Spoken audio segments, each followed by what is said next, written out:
Welcome everyone to this event titled Busting Some Myths Around Short-Lived Climate Pollutants from Shipping.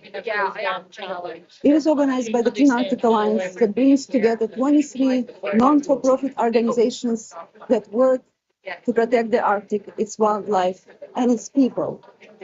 My name is Elena Tracy, and I'm a senior advisor with WWF Global Arctic Program, and I will moderate this session today.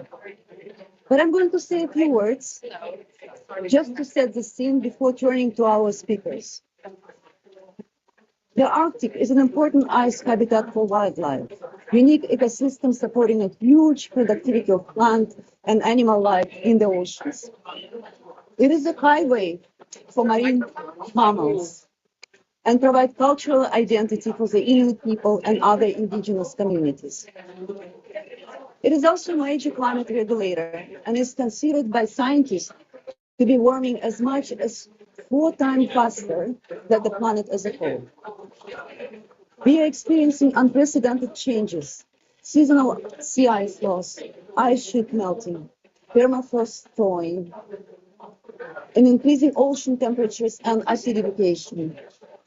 Declines in sea ice extent and volume are leading to a social and environmental crisis in the Arctic, and there is a high confidence that increased weather and climate extreme events are exposing indigenous and coastal Arctic communities to acute food insecurity. Cascading changes are impacting not only the global climate, but also ocean circulation. These processes are nearing points beyond which rapid and irreversible changes on the scale of multiple human generations are also possible. Recently, over 40 oceanographers and climate scientists wrote an open letter warning that the Atlantic meridional overturning circulation, or AMO, tipping point, the point at which the overturning fails, had been greatly underestimated. And that, driven by the melting fresh water from the Greenland ice sheet, it might stop in the next few decades, bringing a much colder climate to northwest Europe, and a shift of the tropical rainfall belt to the south, and a more chaotic weather, droughts and floods. We will hear more on the Arctic climate crisis from climate scientist Dr. Robbie Maley shortly, and he is here with us. It has been recognized that the best and least costly opportunity to avoid runaway global heating and remain below 1.5 while respecting the rights to health and to act immediately to reduce emissions of short-lived climate pollutants. Fast action to reduce short-lived climate forces could avoid over 0.5 degree of warming by 2050.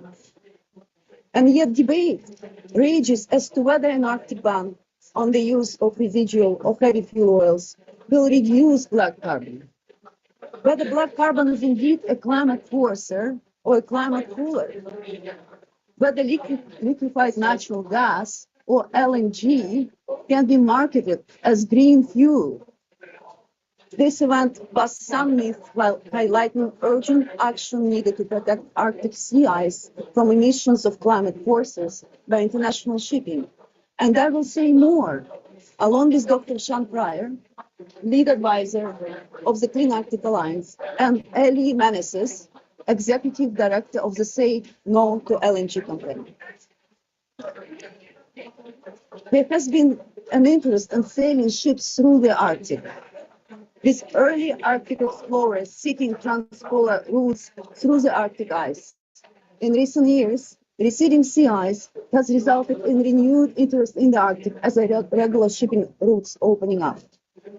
Increasing traffic brings increased risk and increased emission of black carbon and carbon dioxide, contributing further to the climate crisis.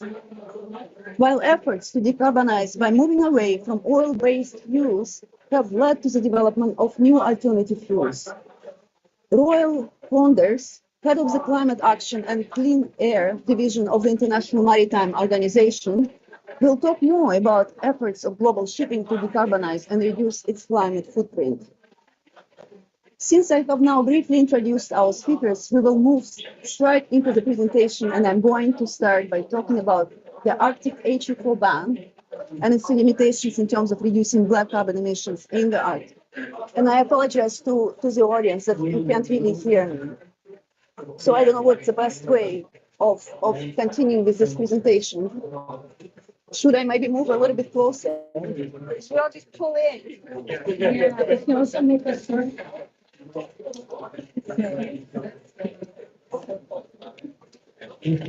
So we're just taking some time to reorient because we're exposed to their outside noise at this COP meeting in Baku. I apologize for this.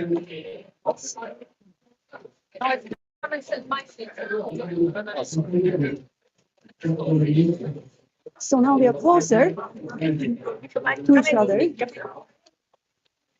Okay. No, I'm gonna need to run it right, so I don't want to be. Okay. Sorry. Can you hear me better now? Much better. Much better, because I also I'm shouting also, and I'm also not feeling good because of my voice limitations. I will try to speak up a little bit. So, but okay. So, okay, let's get started. So after many years of hard work by many stakeholders, negotiators, scientists, shipping practitioners, and experts, we have a window of opportunity now at the global level to help meet the needs of marine biodiversity and address emission from shipping. Globally, the shipping industry is under pressure to reduce greenhouse gas emissions, including short-lived climate forces. And one of our speakers today, the head of the climate unit that we hope will join us later, he will talk more about it. Also globally, biodiversity is under pressure, as revealed recently, last month, in the WWF Living Planet report, showing the population of animals that include also marine mammals, suffering a decline of 73% since 1970. Arctic shipping is growing in terms of the number of ships operating in the distance that they travel.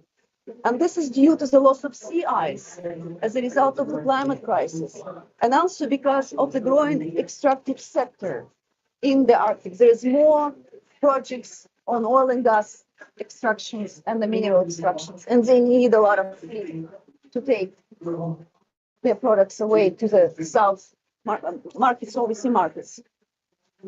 So shipping in the Arctic is trending upward. Sea ice was a natural barrier to shipping until recently, but in many places that's no longer the case. Reducing and eliminating black carbon emissions from shipping will contribute to slowing down the effect of climate crisis in the Arctic and protect Arctic ice habitat from melting. Banning the use of heavy fuel oil, which is a very polluting fuel, the most polluting fuel, could be a very effective way to reduce black carbon from shipping and its intention. However, in practice, the HFO ban that came into effect recently has many loopholes that limits its effectiveness. Okay, so now I'm going to just say a few words about heavy fuel oil, because not everybody is here is experts on fuel, right?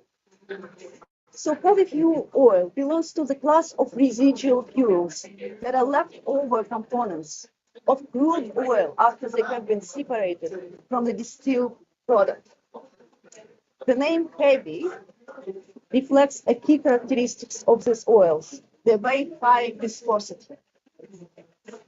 They are primarily used in large vessels like oil tankers or bulk carriers. They need to be heated to be injected into engine cylinders. HFO is often the shipping preferred industry fuel because it is less expensive than cleaner fuels. Okay. So the combustion of HFO emits black carbon, a potent, short-lived climate pollutant with multiple negative impacts on ecosystems and on human health. while the risk of oil spills from ships should be also considered as something very, very damaging to the marine environment and coastal communities. In case of oil spills, which I should also mention here, it is particularly harmful to Arctic marine environments, animals, and coastal and indigenous peoples. In cold conditions, HFO may become denser than the surrounding water, sinking and coating the ground. HFO can also emulsify on the ocean surface, expanding in size and posing harm to surface frequenting wildlife. In summer months, these oils can float to shorelines and contaminate coastal areas. Hello, John. We just had our speaker, our distinguished speaker to join, so that's why I smiled, not because I'm talking about the HFO4 oils and I'm smiling. There's nothing happy about them. We're just welcoming our speaker here too. So this map is based on the data from the Arctic Shipping Traffic Database collected by the Arctic Council Protection of the Arctic Marine Environment Working Group. The highest density of vessels using or carrying for use heavy fuel oil from 2021 to 2023 occurred around Iceland, in the Barents Sea, and along the Northern Sea route, heading into the Bering Strait. You see those colors on the map, this dense orange and red colors. Some areas here that are also in the Arctic waters are not showing HFO shipping traffic because they're outside of the boundaries of the polar code, which is used to delineate the applicability of the HFO ban. So this is a limitation not only for data analysis here, doesn't capture some of the use of the HFO in the Arctic, this data, because it's limited to the waters of the polar code. But also it is a limitation to the effectiveness of the ban, and I will talk about it in a minute.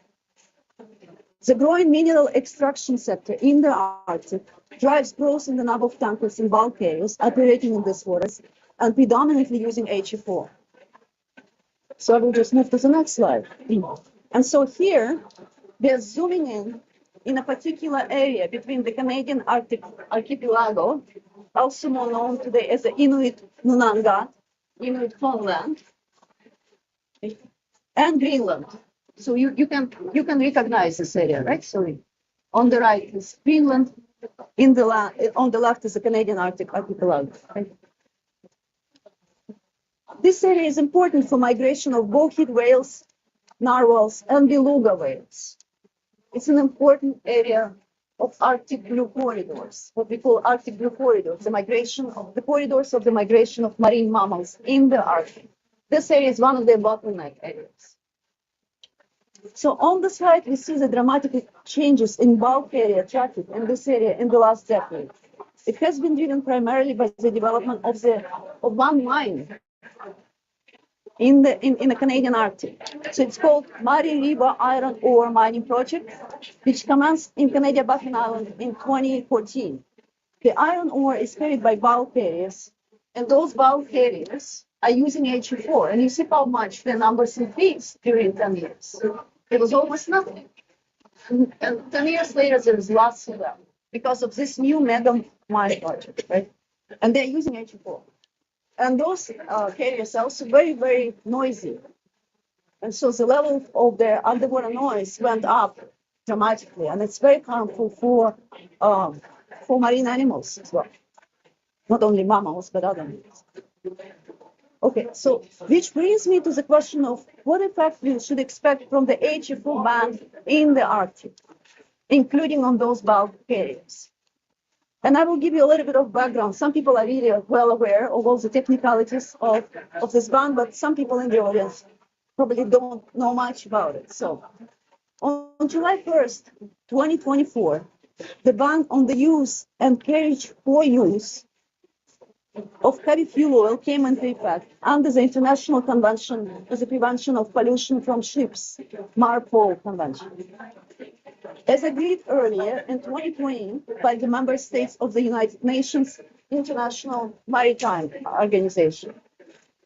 In its intention, such a ban can dramatically reduce the potential for HFO spills and also reduce the amount of black carbon pollution if ships switch to distillate fuels, to cleaner fuels, away from HFO fuels, as intended.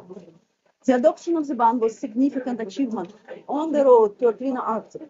Switching from residual fuels to cleaner fuels would mean an immediate reduction of around 50 to 80% from individual ships in their black carbon emissions. However, there are some significant loopholes, and I mentioned them here, that undermines the effectiveness of this ban.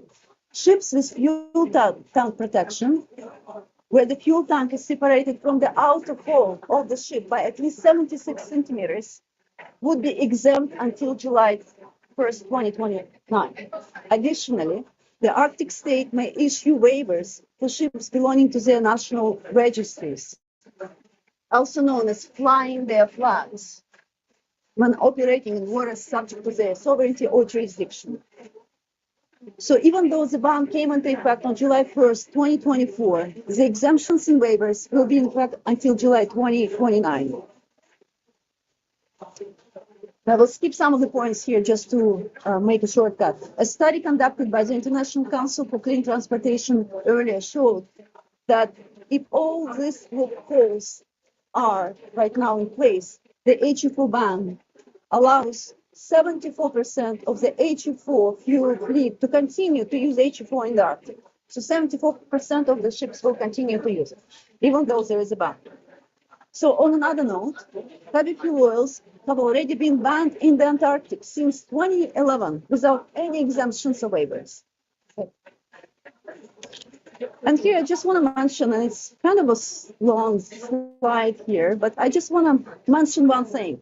So the geographical scope to which the HFO ban is in effect is also limited because it is defined by the IMO Marpolin's definition of the polar code's Arctic waters.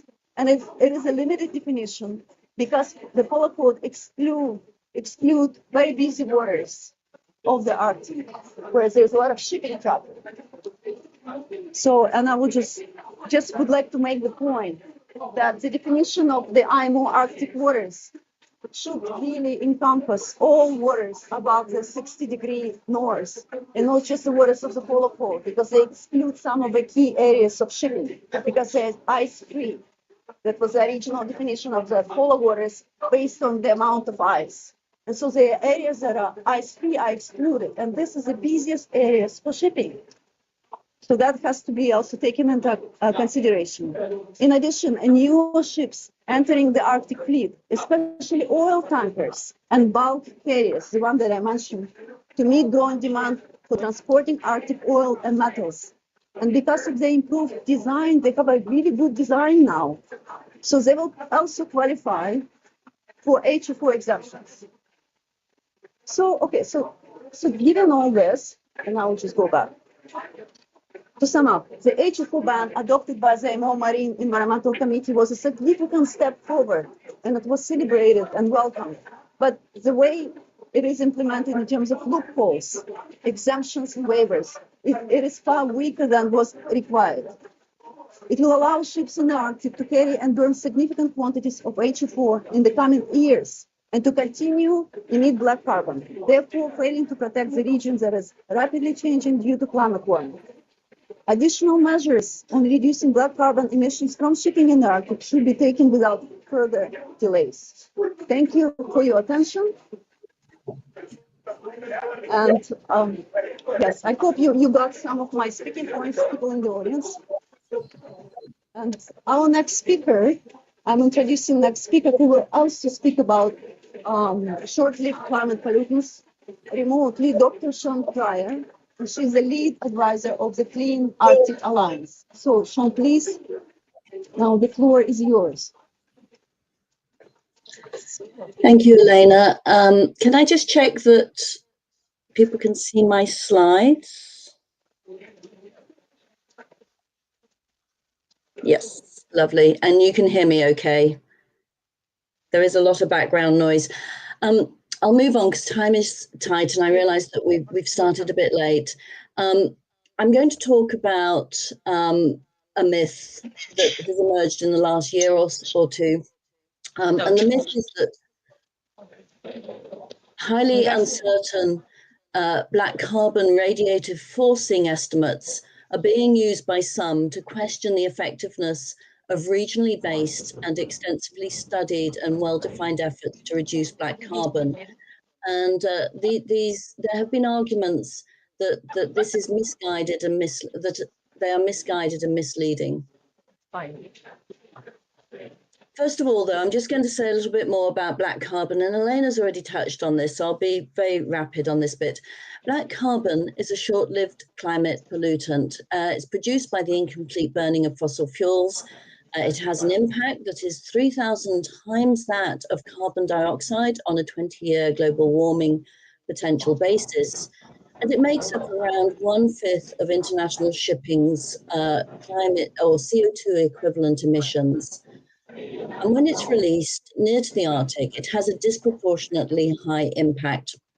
And the reason for this is that not only does it contribute to warming while in the atmosphere, but it accelerates the melting of snow and ice when it's deposited onto the snow and ice. And that's why there's a disproportionate impact. The melting snow and ice leaves darker areas of land and water which used to be covered by the snow and ice. And these dark patches then absorb further heat from the sun. And the reflective capacity of the planet's polar ice caps is severely reduced. The resulting more heat in the polar systems results in increased melting, so you've got a continuous cycle.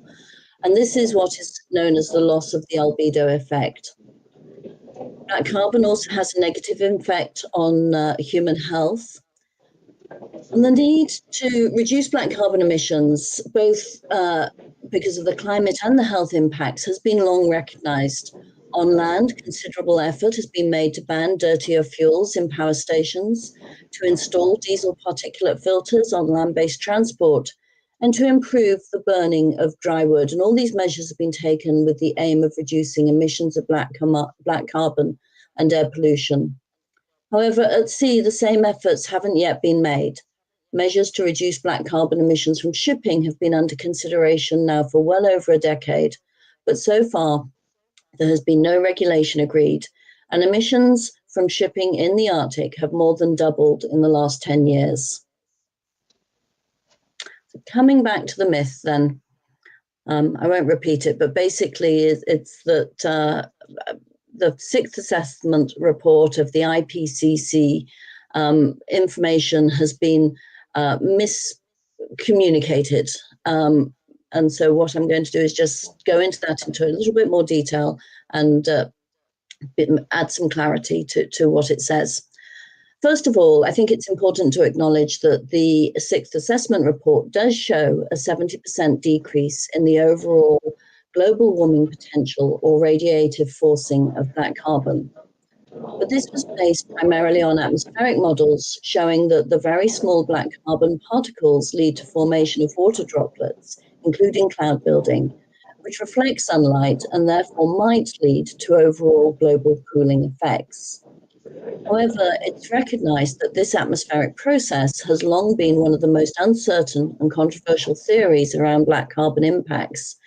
And it is one of the reasons why during the seventh assessment cycle, there will be a new report produced and published that focuses on short-lived climate forces, including black carbon. More relevant to the Arctic, however, is the fact that the sixth assessment report actually doubled the estimates of the warming potential of black carbon on snow and ice. And this is due to better understanding of black carbon's warming on snow forcing, which has been estimated in the sixth assessment report as 2 to 4 times that of the equivalent carbon dioxide forcing.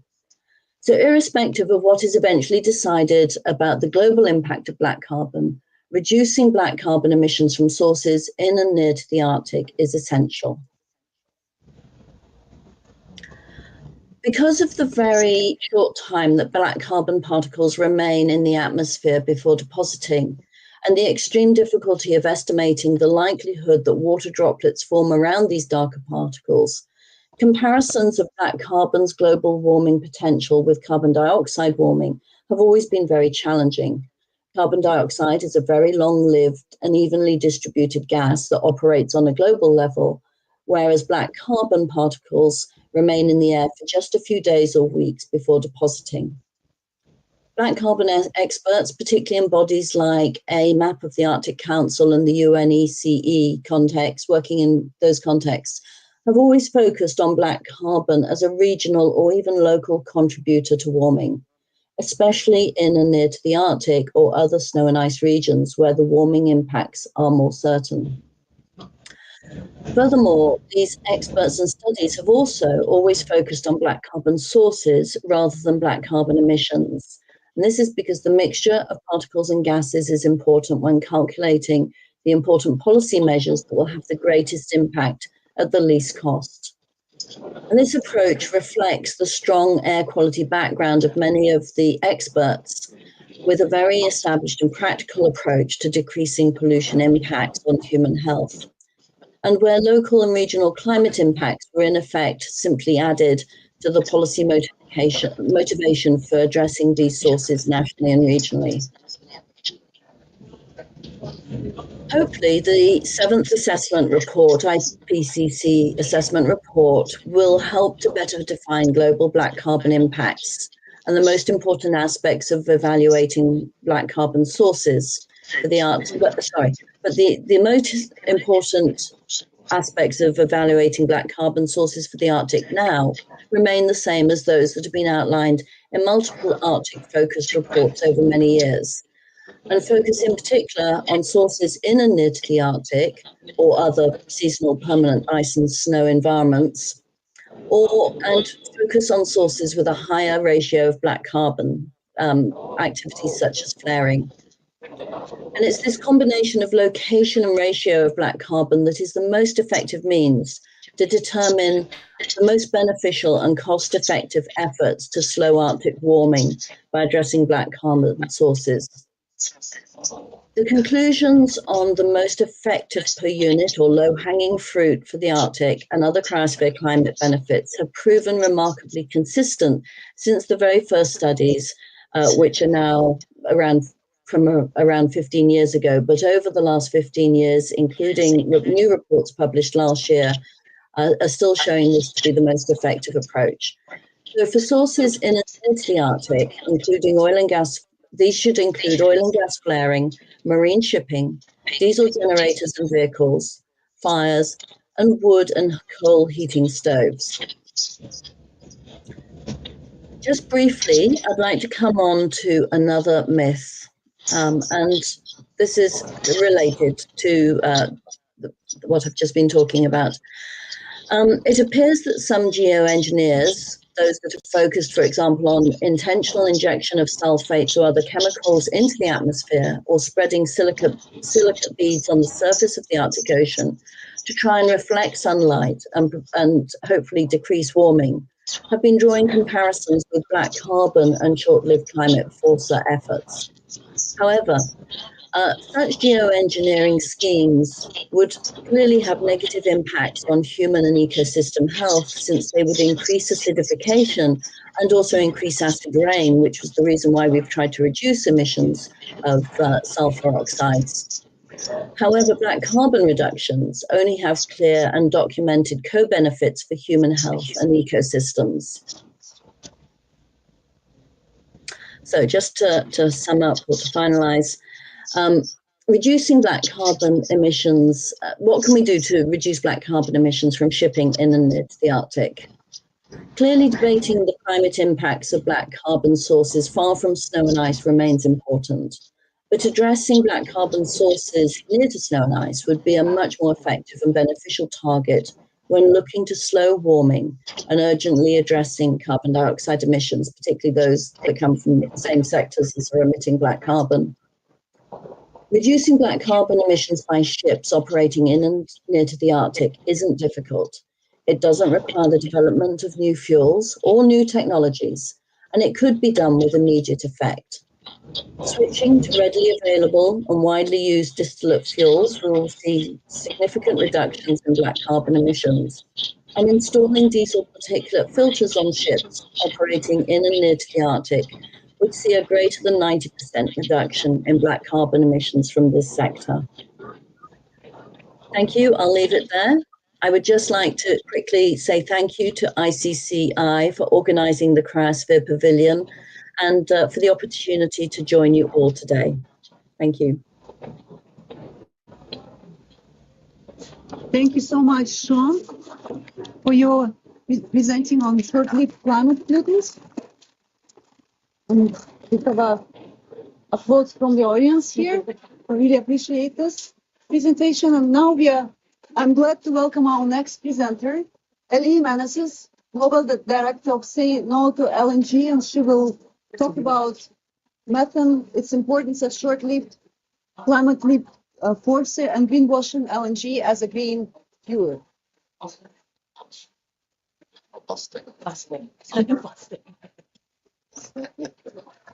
Oh, Ellie's here. Yeah. Okay, good for everyone. I'm usually loud. So you can hear me, right? Lovely. So I am first I want to thank the Clean Arctic Alliance for the invitation to be here today. It's a pleasure to share a little bit of the work we are doing. My name is Ellie Sama. I go by Ellie.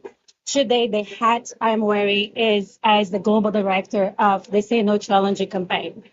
This campaign is basically raising awareness of the risks and impacts of the use of liquefied natural gas as an alternative for shipping decarbonization. So what we're going to do today is dive into some of the misconceptions around LNG. Then we'll also discuss why the beliefs around this fuel fall short, and especially what are the stakes for Arctic communities and ecosystems when using LNG as a maritime fuel. Okay, let's do it. Here we go. So the first misconception around the liquefied natural gas is the natural in it. So LNG is just another fossil fuel. It's mainly composed of methane. Actually, around 95% in some cases of LNG is methane. So throughout my presentation, I will say methane and LNG, and I'm talking about the same thing. So the problem with methane is that just like black carbon is a short-lived climate pollutant. What that means, as you can see in the graphic, is that in the first 2 decades after the emission of methane in the atmosphere, you can see the change in global temperature, meaning the impact they have in changing the global temperature. In comparison with CO2, which has a much longer, over a century of impact. What that means is that in the short period, methane is increasing the impacts of global warming in the Arctic and accelerating ice melt. But on the other hand, it also means, as Sean mentioned before, that it is a low-hanging fruit. If we actually tackle methane right now, what we can do is see in a short time period positive outcomes in terms of climate action. The second misconception is around the fact that the assumption that LNG plays a key role in decarbonization. In fact, LNG is doing the opposite, is exacerbating global warming. So even though methane is a short-lived climate pollutant, as we saw before, this 21st years that after it's emitted, it's 87 more times potent than CO2. So unfortunately, what we have seen, as you can see in that graph over there, is that global methane emissions are rising and associated with anthropogenic activities, especially the expansion of the gas industry in different sectors, including shipping. So again, this is problematic in the Arctic due to the fast tracking of ice melting connected with global warming. The third misconception is that LNG is a solution for HFO. So as we heard from Elena, the efforts to reduce black carbon and greenhouse gas emissions is leading the shipping sector to move away from oil-based fuels. And some see that as an opportunity for LNG to take the space that HFO was occupying before. Well, LNG is not the answer for the reasons I said before related to global warming, but also because methane is a trigger of climate tipping points. As I think Sean or Elena mentioned, tipping points are those moments where climate impacts become irreversible. So even if you stop the emission, you cannot stop the problem that it triggered. So methane emissions combined with black carbon emissions from shipping activity in the Arctic are triggering climate tipping points, pushing us to cross these thresholds that it's extremely dangerous, especially in the Arctic. Because the Arctic environment has specific mechanisms to not only balance the regional temperature, but also global climate, research has shown that as global warming increases, emissions of methane and black carbon, it is melting the ice that was before covering large stocks of methane. So when these large stocks of methanes are exposed, methane is released, increasing global warming, melting more ice, exposing more stocks, and you see where we're going, right? A disastrous feedback loop that it's exacerbating global warming and also creating real consequences, not only regionally, but also for the entire planet. And finally, the fourth myth around LNG is that it reduces ship emissions. Well, in fact, it's actually increasing. According to the fourth greenhouse gas emission assessment from the International Maritime Organization, between 2012 and 2018, the shipping sector saw an increase of 150% in methane associated with the use of LNG as a shipping fuel. So this is problematic, of course, because it is associated with another dangerous feedback loop. As you have more methane emissions, increasing global warming, melting the ice, changing not only thickness but also coverage, it opens up for more shipping traffic and more shipping development, which will increase more emissions and so on. And this is unfortunately already happening, as you can see from this infographic that's also on the wall here, done by the Clean Arctic Alliance.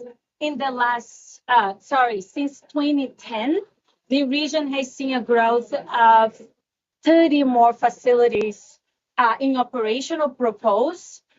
Those facilities are bunkering LNG facilities. They are associated with ports, and basically vessels can refuel in these facilities. These facilities then attract more LNG vessels, more LNG development, take us back to that loop of increasing shipping traffic and increasing methane emissions. So I hope you're convinced that LNG, we bust all the myths around LNG, and it's not a solution for the Arctic or pretty much anywhere. And our recommendations is also, you can also find it here, are associated with Arctic nations to require not only the reduction of methane, but also carbon dioxide and black carbon by 2030. Also, shipping operating in the Arctic needs to move away from HFO, but not adopt LNG, since it is not a solution. Third of all, the ship industry has options right now. For instance, energy saving practices and process technologies that can reduce fuel consumption and emissions, and also have a win-win-win for nature, people, and the climate. And finally, the public and private sectors also need to be held accountable in terms of the investments in LNG infrastructure, since they will become stranded assets and really push us from the true solutions that the shipping sector needs. I invite everyone to check this QR code. We civil society organizations have put together Beyond Methane Pledge, which we hope will move the industry and policymakers into solutions that are beyond methane-based fuels. That's it for now. Thank you so much for your attention. Happy to answer any questions you may have. Thank you.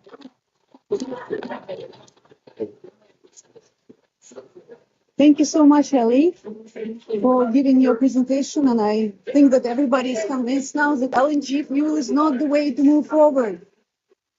And so our next presenter, I'm really pleased to welcome Dr. Robbie Malay, climate scientist from the Arctic University of Norway. And he will speak about the Arctic climate crisis and the loss of sea ice.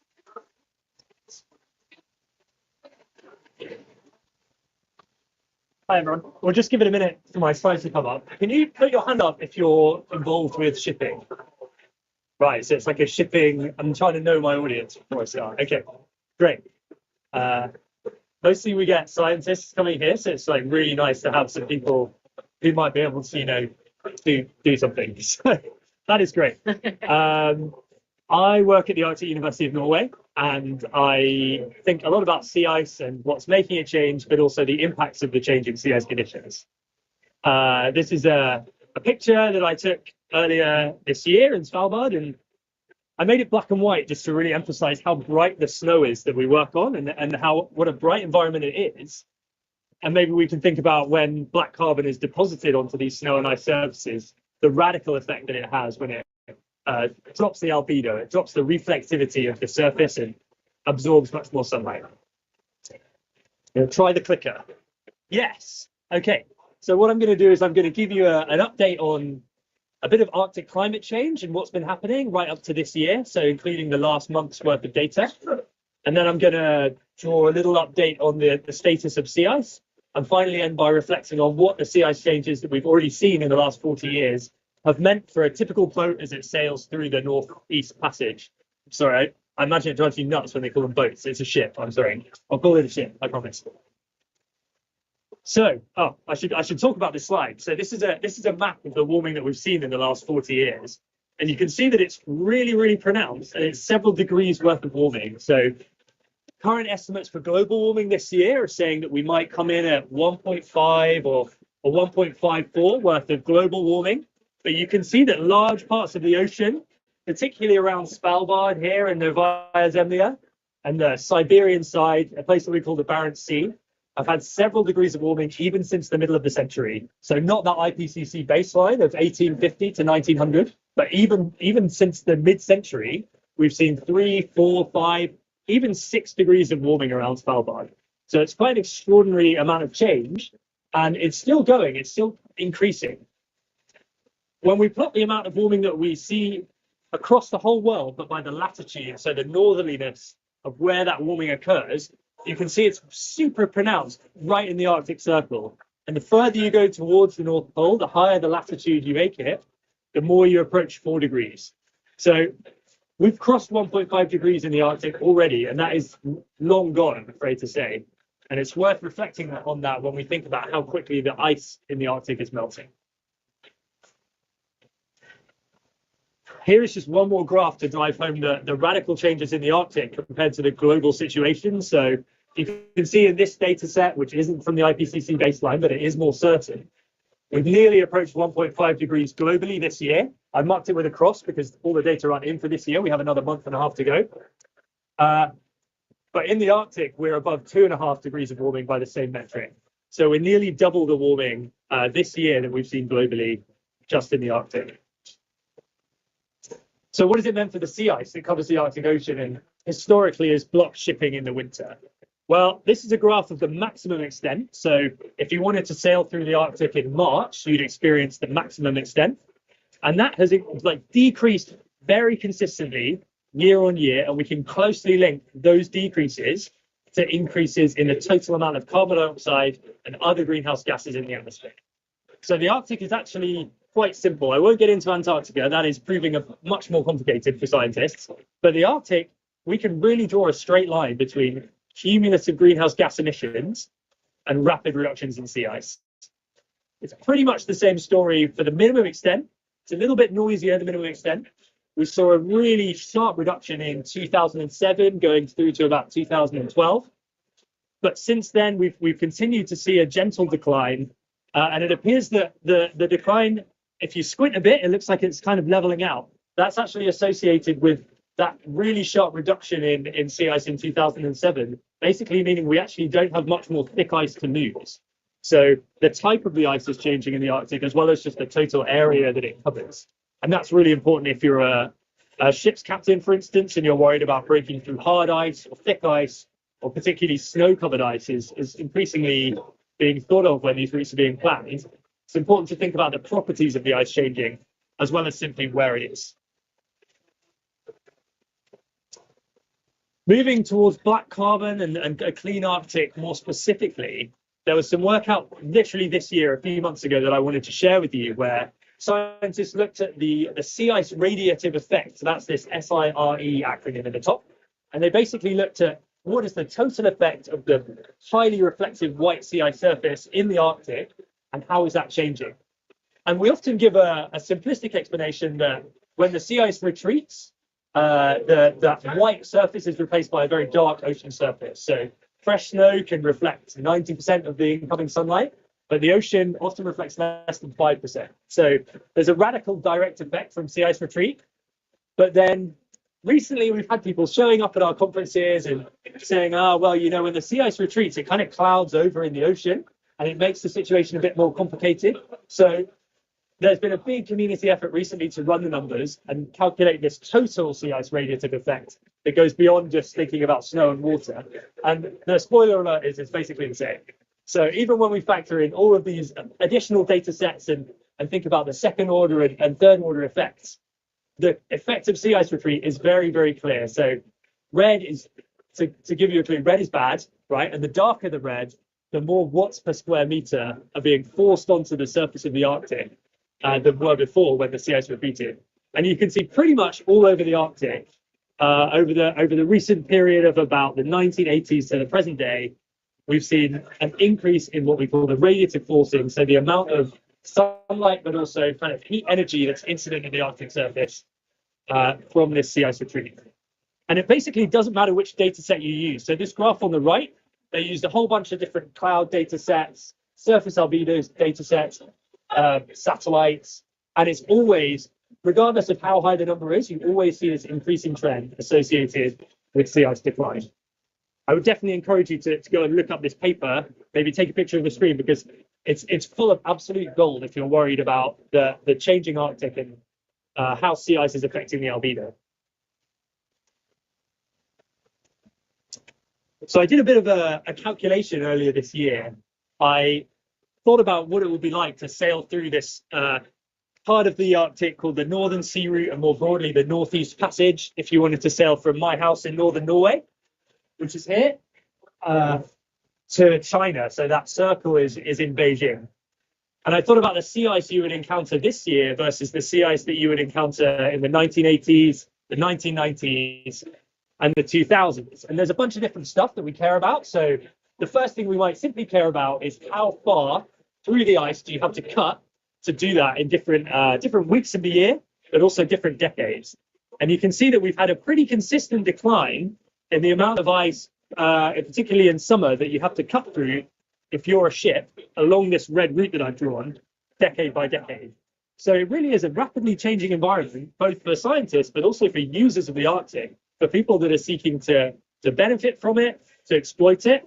And maybe you're shipping a car from China to Norway, or maybe you're popping between these LNG terminals on the northern coast of Siberia and thinking about extracting various fossil fuels, maybe fisheries, maybe you're doing some resource from the seabed extraction. So there's lots of reasons to be along this northern sea route, and it's really undergoing a shocking transformation. So we're seeing 3,000 kilometers in the 1980s going to less than 500 kilometers of ice being cut this decade. You might make some kind of argument that actually, yeah, we're cutting through less sea ice, but what if the sea ice we're seeing has different properties, right? And I thought about the ice-breaking volume you'd have to cut through. So multiplying not just the distance you have to go through, but also the thickness. And this is based on more of a model approach than a satellite observation approach. But we see a similar story even when we use a different data set, that the physical volume, so the distance times the thickness of the ice times the width of an icebreaker, is going down decade by decade. And we're kind of getting to the situation here in the first 4 years of the 2020s where there's almost not much more ice left to break. So maybe we're plateauing at a kind of zero value pretty soon. But I thought that was worth showing.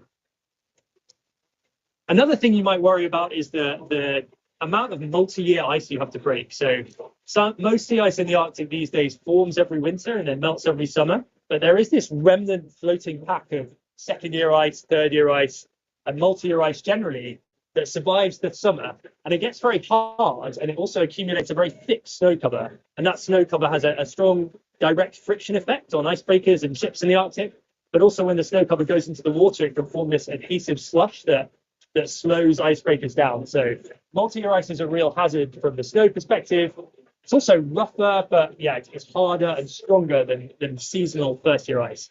And the amount of multi-year ice that you have to break to travel this northeast sea route, again, same story. It's going down. So we saw a sudden drop in the late 1980s when basically a whole bunch of multi-year sea ice just fell out of the Arctic. So rather than melting, multi-year sea ice actually kind of drops out of this hole between Svalbard and Greenland and just melts in the high latitude North Atlantic.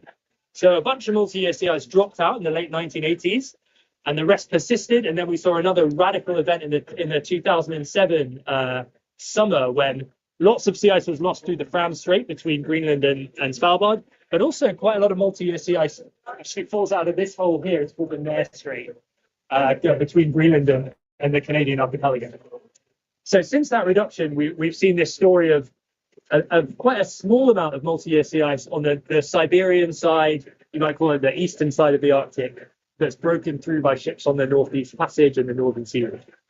So as well as breaking less ice by distance, you're also breaking less ice by volume, but you're also breaking easier ice than ever as you sail this route. And I think that's worth reflecting on when we consider increasing shipping in the Arctic, how that's affecting the atmosphere, but also the ocean below, of course, the animals that are affected by noise pollution. And I think we have to be ready for more of this to come, right? So in recent years, we've really seen the sea ice retreating away from those Siberian shelf seas. They're very shallow. Most sea ice retreat has occurred in areas of less than 200 meters total water depth. So the shelf waters on the Siberian side of the Arctic, they're warming very rapidly. It's getting very difficult just to grow the sea ice in the winter, let alone the enhanced melting effect. And it's opening up this sea route to traffic. That's all I've got to say on this. I think that's my last slide. Yeah. But if anyone's got any questions, I'm happy to answer them now, but I'll also be here tomorrow after this session. So please do come up, because I'd love to have a conversation about shipping. I talk to scientists all the time, but I very rarely get to speak to practitioners and planners. So that would be great. Thanks for your time. Thank you.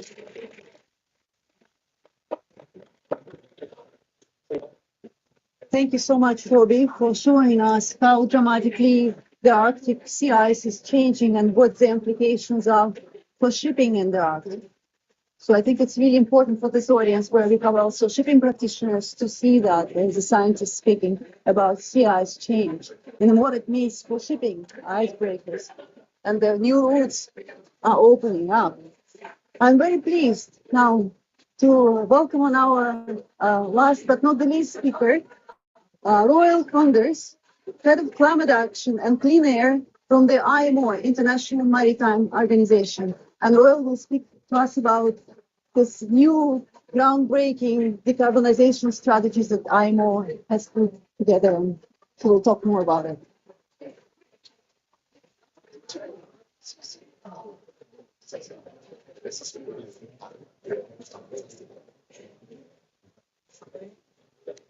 Thank you very much, Sylvette. Can you hear me? All right? Yeah? Okay. Before I start, let me follow actually the example of Robbie. I liked your little poll. So who of you has ever been to an IMO meeting? Okay. Half of you. Okay. So let me start then maybe with giving a little bit of an explanation about IMO. What we do, what is our mandate, and particularly what we've been doing in the recent years in reducing some of the climate pollutants from ship transporting in the Arctic, but actually also globally. So I work in the IMO Secretariat, and I'm heading the team that deals with climate action and clean air. And we support primarily member states, governments, in their negotiations on legal text regulating emissions from shipping. And so the IMO is part of the UN family. We are a specialized agency, and our members are member states. We currently have 176 member governments, and we regulate emissions from international shipping. Now, we are also here at COP because being part of the UN system, we report on our activities through the UN system. So the progress that we make in reducing greenhouse gas emissions from shipping is being brought to the attention of COP. And I was a little bit late, and my apologies for that, but that was because I was actually in one of the negotiations on agenda item 14B of SABSTA, which deals with bunker fuels of international shipping and international aviation. You probably know that emissions from international shipping are not directly covered by the NDCs, by the National Determined Contributions, and that the IMO is mandated to put in place the regulations to cover these emissions from international shipping through our conventions and treaties. Now, when it comes to atmospheric emissions, one of the key policy instruments that we have in the IMO is MARPO Annex 6. And it has been ratified. It's an international treaty that needs to be ratified by countries. It has been ratified by currently 109 states, and it covers almost all the tonnage operating worldwide. So it's a very powerful instrument. Almost at every session when the Environment Protection Committee of the IMO meets, delegations discuss possible amendments, binding regulations for the shipping industry through the treaties that we have in place, like MARPO Annex 6. Governments also discuss guidelines, recommendations, standards, etc., etc.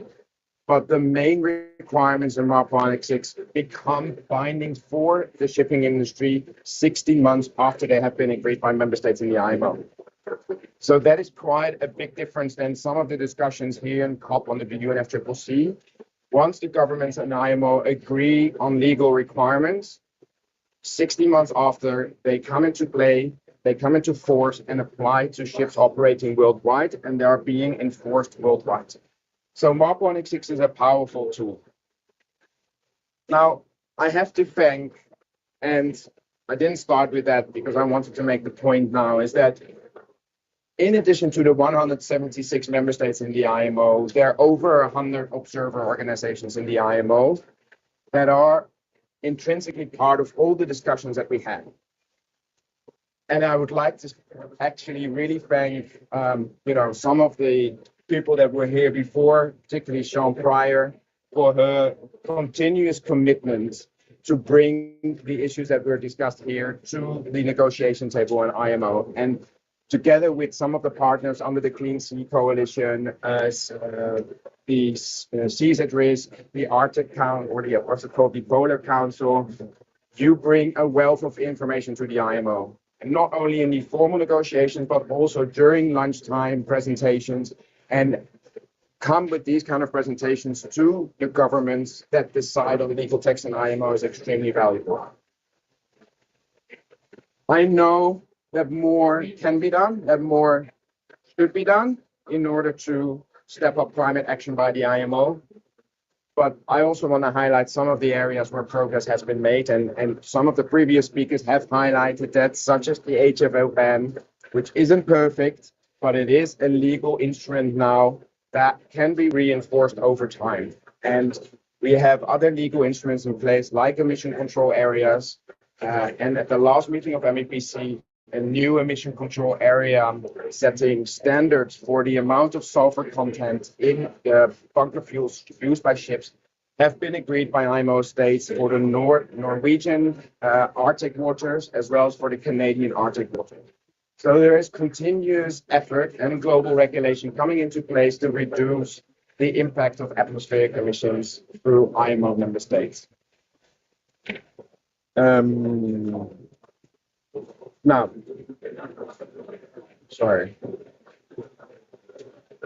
what has been done, particularly when it comes to black carbon emissions? Black carbon emissions has been on the table for quite a long time in the IMO. It's proven to be quite difficult within the IMO to get agreement among governments on binding regulation that specifically target black carbon emissions for a whole range of issues. It has proven to be more difficult to regulate because it's highly linked to the performance of the engines on board of ships. In addition, it has proven to be difficult to only look at black carbon emissions from an Arctic perspective. And I think what we see now is that there is a tendency actually also within the IMO to look into black carbon emissions together with NOx emissions and sulfur emissions on a more holistic basis, and setting standards that would not only apply to the Arctic but actually worldwide. And at the last session again of the MEPC, a new agenda item was agreed that will look specifically again in NOx emissions, because we have actually seen that some of the recent research that has been done by research institutions looking at the real life operating conditions and the real life emissions of NOx of ship engines proved quite to be different than from the emissions on the test bed. And so there is an increased awareness that we need to look at this, maybe not from a regional perspective, but at a global perspective, setting standards for engines for all ships operating worldwide. So we are really working on this. Already a couple of years ago, MEPC 77, so that is a resolution from 3 years ago, agreed on a resolution urging member states and ships to use distillate fuels, so fuels with a low sulfur content and also a lower soot or black carbon content when operating in the Arctic. It's not binding, it's a resolution, but it's a start. At the last session, following quite a lengthy period for almost 2 years of exchanges between governments, between NGOs, between industry, guidelines on best practices containing goal-based control measures to reduce the impact of the Arctic on the Arctic of black carbon emissions were agreed and now put in place. Again, it's not mandatory, but I think in some of the previous presentations, including by Sean, it was clearly highlighted what can already be done now in order to reduce black carbon emissions from shipping. And those options are now really clearly set out in an IMO instrument, in this guidance, so really informing the industry of what can be done now. In addition, also at the last session, which was only 3 weeks ago, our Environment Committee agreed on continuing to do emission measurements, monitoring and reporting of the black carbon emissions coming from ships' engines.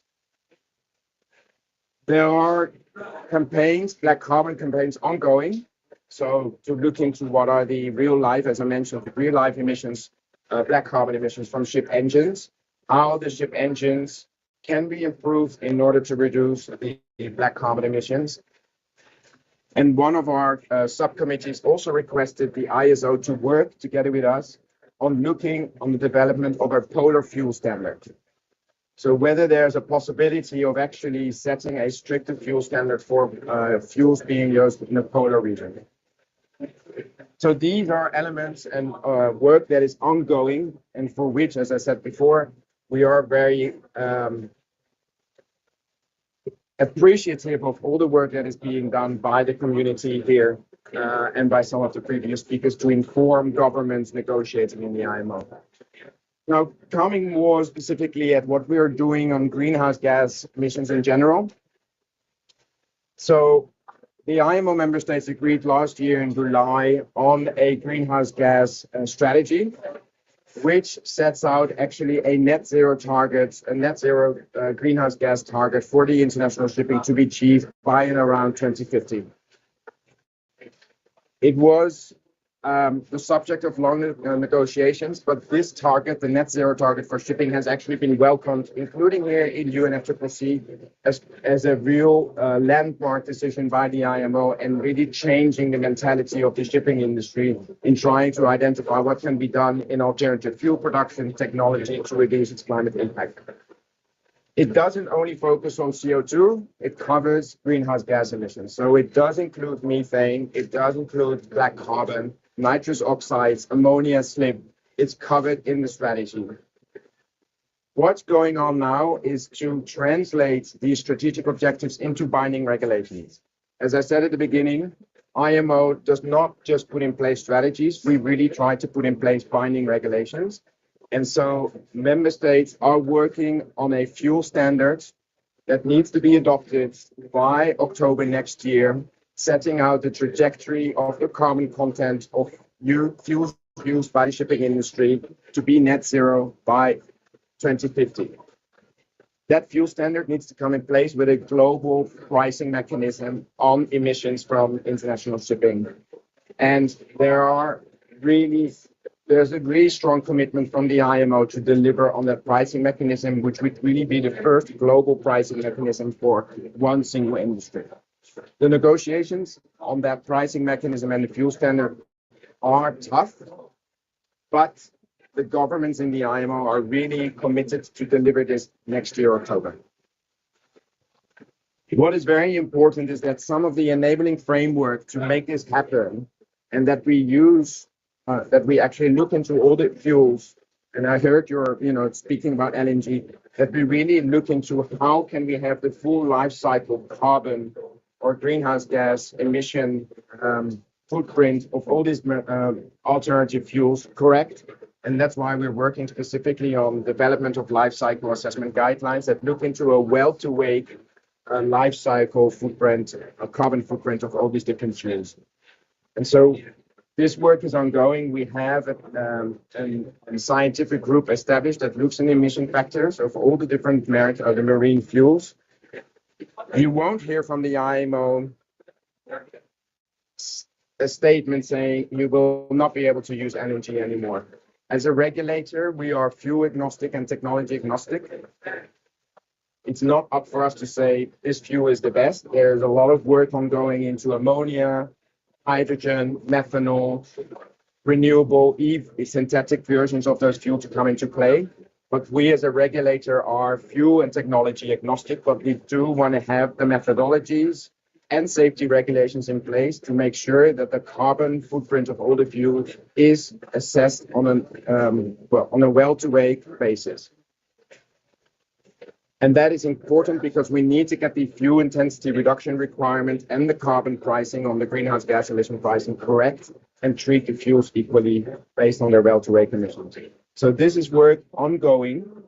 We're also particularly looking into the measurement and verification on board of non-CO2 greenhouse gas emissions, so methane and nitrous oxides, as well as onboard carbon capture, because these are, as the onboard technologies are evolving, again, it is very important to really look into what are kind of methane slip emissions from the engines used on board of ship. So this is, in a snapshot, what the IMO is doing in order to contribute to global climate action. As I said, we are part of the UN system. We are committed to deliver on the Paris Agreement, the temperature goals set out in the Paris Agreement, and that's why we have agreed upon a net zero strategy last year. And now we're working on the binding regulations to make that net zero strategy of the IMO a reality. And we need to work with governments. The governments in the IMO are the ones that need to adopt measures as they are the parties.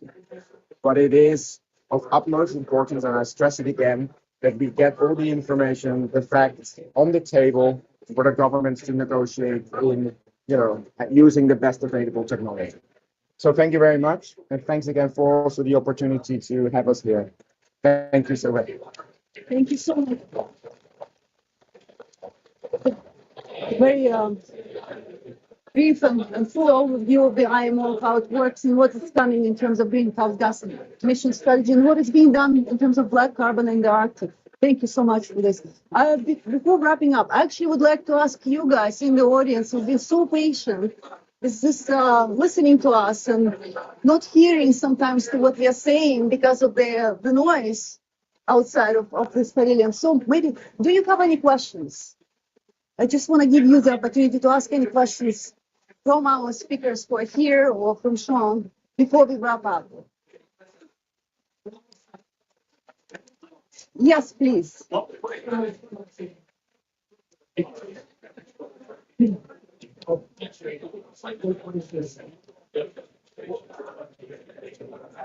The only fuel that has absolutely zero emissions is green hydrogen, renewably produced hydrogen. Is that your like personal recommendation or an Yes.